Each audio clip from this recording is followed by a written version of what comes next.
What's up, y'all? This is In Bed with Blair. I'm your host, Blair Thompson. This is the second episode in a row. No champagne, just coffee. And this time I have Thai coffee from the South Park Farmers Market. Shout out to Julian.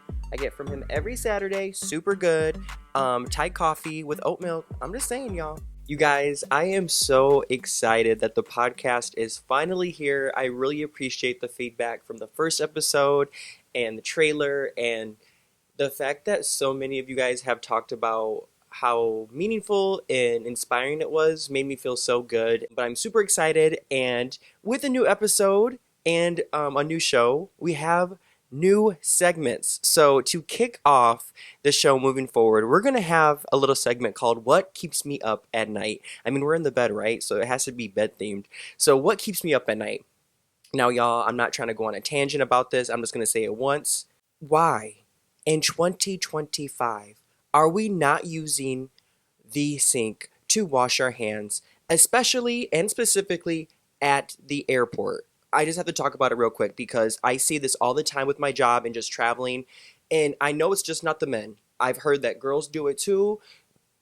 We are coming out of a pandemic and COVID is still here and there. Okay. Wash your hands. And shout out to some of y'all. And this is some of y'all. This is the ones that I'm just shouting out. Honorable mention, if you will. People who wear flip-flops through TSA and so they have to take their shoes off and they have their bare ass feet. We got to stop that. Start washing your hands, and please put on some socks when you're at the airport. And then, because one time I had a whole flight to Copenhagen, a guy took his shoes off during the flight, walked to the bathroom barefoot, used the bathroom barefoot, walked back. We're not doing that anymore, y'all. We have to grow. And what is the etiquette to tell somebody to wash their hands or put their socks on? Or that's just not right. All right, y'all. So moving forward, today's episode. This episode resonates so much with me. And like I said, In Bed with Blair, it's really going to coordinate with some of the things that I'm going through or things that I've been through. And this episode is about time. So the first part of this episode is the age pressure that comes with time. The second is time in relationships. And third is time after conflict. And the first one we're going to start with is the age pressure. And I feel like for much of my life, I equated time with success. So like getting things done at a certain age or meeting a certain deadline.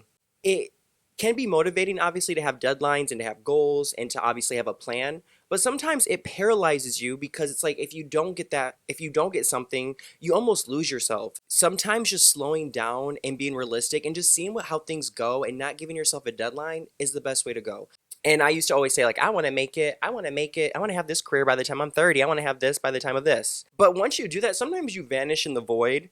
And I've learned that growth doesn't happen on a deadline. It happens with detours. And we talked about that last episode a little bit where things come up and you can't control it, but you got to tackle it head on because for the next thing, you're going to be able to get past it. And it's just going to make you just stronger and better. And you just can't live in fear, especially when it comes to pressure. That leads me to time and relationships. Giving yourself time to evolve helps attract and maintain the right kind of love. And you guys, it's not just your personal relationships, or I should say romantic relationships. It's your friendships or other relationships in your life. The way that you hold yourself accountable and the standard of growth that you want for yourself, you should look at that in a partner. Obviously, you shouldn't be looking for perfection. No one's perfect. But you want someone who's always striving to be the best version of themselves. I'd really try to date somebody for 3 months and just take my time getting to know them and just making sure that it's right and comfortable. And it's okay if something does not work for you and you can give somebody time to, fix that or address it. But at the end of the day, if they cannot show up for you the way that you need for the relationship, then it's perfectly fine for you to step away. And that's going to make it obviously more clear, and it hurts. But it's just really important too that you give yourself time in the relationship to evolve and develop. I've been sitting with this reality the last couple months, especially as life is so short. Why am I going to stress out about a job, about a person? Why am I going to stress about that? I need to live in the moment. Okay, I could die tomorrow. You think I want to worry about some man when I should be having fun? No. The other day, I heard someone say that they were going to move to a different city because of just dating. And I understand, especially women, like there's a biological clock ticking. I get that. But I think it's important too to make sure that you're putting yourself in places and putting yourself out there too, especially in relationships, right? So what I say is hang out in places that you like, that you can meet your partner. If you like coffee shops, instead of just going there and getting your coffee, work there for the day, okay? Um, Meeting somebody at the gym, just going on a hike. That's how you meet people. And that's the best way because then you can meet people and you guys have something in common. What I'm working on right now myself is just doing things by myself more. And like whether that's going to a museum or going to the movies or going to a bar, because I never want to rely on somebody to survive and to thrive. And so I'm learning that it's healthy to take time to have a good relationship with yourself because again, anything can happen. Do you want to die happy and alone or do you want to die sad waiting for somebody to be there? No. You are good with yourself and I'll say that once you get to that point of being good with yourself, you're going to be good.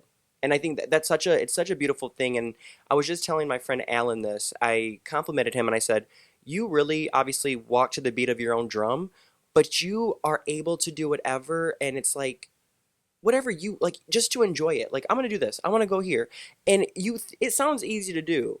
And like once you practice it, it is easy to do. But for me, for someone who, hey, do you want to go to the movies with me? Do you want to go to the restaurant with me? Do you want to meet me here at the rooftop? I always had to have somebody with me or want to have somebody to feel like that was okay. You have to be your own best friend. So, number one, we talked about the age pressure of time when it comes to career and goals. We also talked about time in relationships.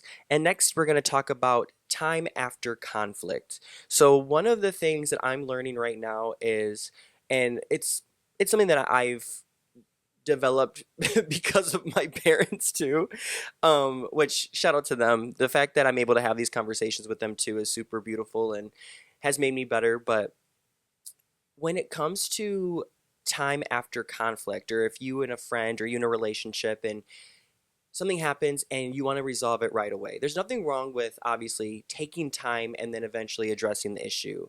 For me, if I feel uncomfortable, if I feel like if I hurt somebody, I internalize it because I'm like thinking about it so much and I'm thinking about how they could have thought about it and I start to spiral. It holds me back from taking time to just see how I feel and then responding before just like going off of my emotions right away, right? And so for me, I felt like I had to be vulnerable after spiraling, like after a disagreement, and I have the urge to fix it now. For some reason, I'm just like, okay, let's address it, let's fix it now. And that's not good for me or the person because it's taking time from me to think about what happened and just react in a way that's healthy and so you can sort out your emotions and feelings and you can think about what you want to say. I feel like when try to fix things right away, there's more to it or there's more that we could expand on. So just taking the time gives you a moment to reflect and say, hey, well, what can we do this time? Or, oh, I want to make sure that I don't do this. And it's just a healthier way to go about it. Urgency can really unintentionally pressure the other person too, and it can give them mixed messages of what you're really trying to say. Just making sure that boundaries are being respected, right? So take the time if you ever are going through a conflict, make sure you take time for yourself, even if it's your fault, their fault. There's nothing wrong with saying, hey, I just need a couple minutes. Like, I appreciate, the apology and the conversation. I just need some time. Even if it's resolved and you just need time away from that person for a couple weeks, that is totally fine. It's just really nice. Provide reassurance. Let them know, hey, it's okay. I just need a little bit of time right now. Reflect on learning to respect time even when it's uncomfortable.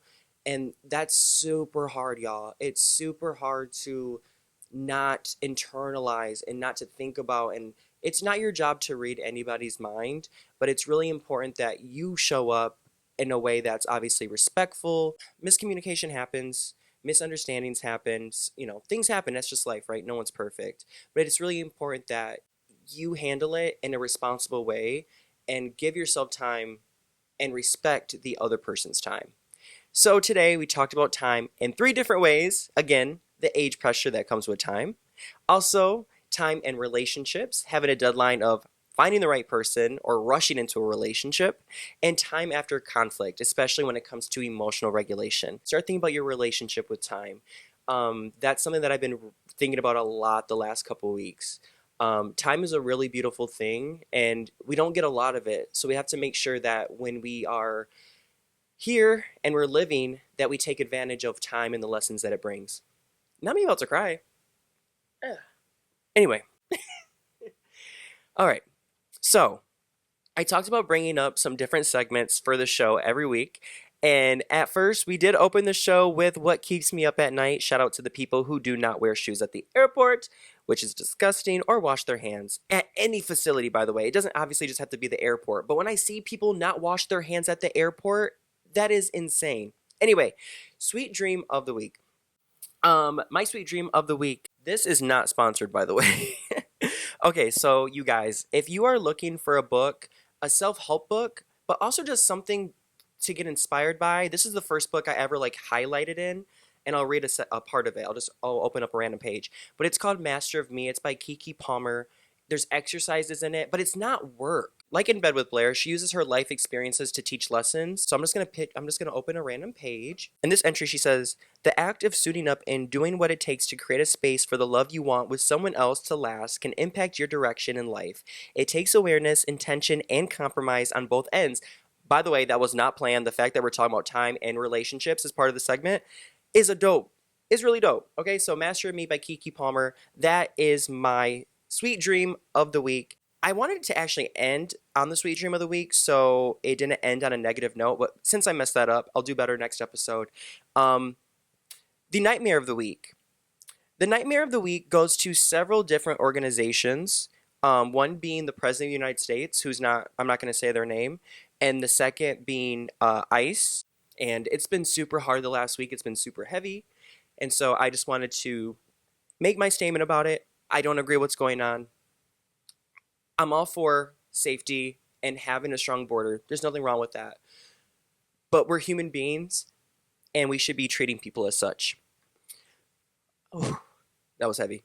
I appreciate y'all. I know it's such a horrible topic, and living in LA, it's hard not to talk about. Thank you guys so much for tuning into this episode of In Bed with Blair. I had such a good time talking about time and how we can have a better relationship with it, right? So remember, this week, reflect on your relationship with time. Maybe think about how time hasn't worked in your favor and what you want to do better with time. And just think about what you want your relationship with time to be moving forward. You guys can find me on social media. On Instagram, I am Blair T. Also on Twitter or Facebook, I am Blair T. And you guys can follow me on TikTok at On Air with Blair. I actually have the videos uploaded on Spotify and YouTube. So if you guys would rather watch the podcast, that's totally cool too. So thank you guys so much for tuning in. I appreciate your support. Make sure you guys also rate the podcast. I think you get 5 stars. Give it your honest opinion. I love getting your guys' feedback. Give it 5 stars. Who cares what I just said? Make a comment. I've had a couple comments so far that have been really cool, and I really appreciate it. Take a screenshot, post it on your stories. I would love to get your guys' thoughts on the episode. Thank you guys for watching, and I'll see you next time.